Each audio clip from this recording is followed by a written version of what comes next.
কলকাতার বাংলা সিনেমার জনপ্রিয় অভিনেত্রী নুসরাত জাহান গত ৫ বছর আগে তিনি ভিক্টর ঘোষ নামের একজনের সঙ্গে বিবাহ বন্ধনে আবদ্ধ হন বলে কলকাতার ফিল্ম ইন্ডাস্ট্রিতে গুঞ্জন রয়েছে।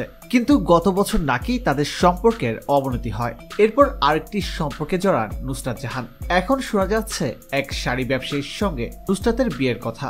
আর সে কারণেই নাকি আগের স্বামীকে ডিভোর্স দিয়েছেন কলকাতার বাংলা সিনেমার এই জনপ্রিয় নায়িকা।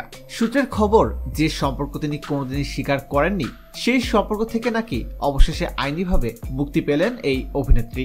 শোনা যাচ্ছে গত সপ্তাহে নুসরাত জাহান এবং ভিক্টর ঘোষের আইনি বিচ্ছেদ হয়ে গেছে। প্রায় ৫ বছর ধরে নুসরাত এবং ভিক্টর গোপনে সংসার করছেন, কিন্তু তাদের এই বিয়ের কথা কোনোদিনই প্রকাশ্যে আনতে চাননি নুসরাত জাহান। ভিক্টরকে স্রেফ তার ভালো বন্ধু হিসেবে পরিচয় দিতেন তিনি। কিন্তু গত বছর ভিক্টরের সঙ্গে নুসরাতের সম্পর্কের অবনতি ঘটে।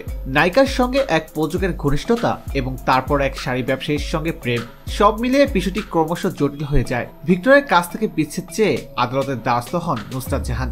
শোনা যাচ্ছে ডিভোর্স দেওয়ার জন্য নুসরাতের কাছে ভিক্টর মোটা অঙ্কের টাকা দাবি করেছিলেন। চলতি বছরেই শাড়ি ব্যবসায়ীর সঙ্গে নুসরাতের বিয়ের কথাও শোনা যাচ্ছে।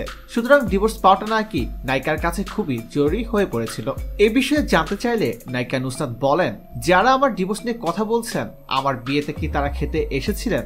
ইদানিং আমার ব্যক্তিগত জীবন নিয়ে অনেক গুজব রটেছে, এতে আমার বা আমার পরিবারের কিছু যায় আসে না। তো বন্ধুরা, এই সম্পর্কে আপনার কি মতামত কমেন্ট করে জানিয়ে দিন।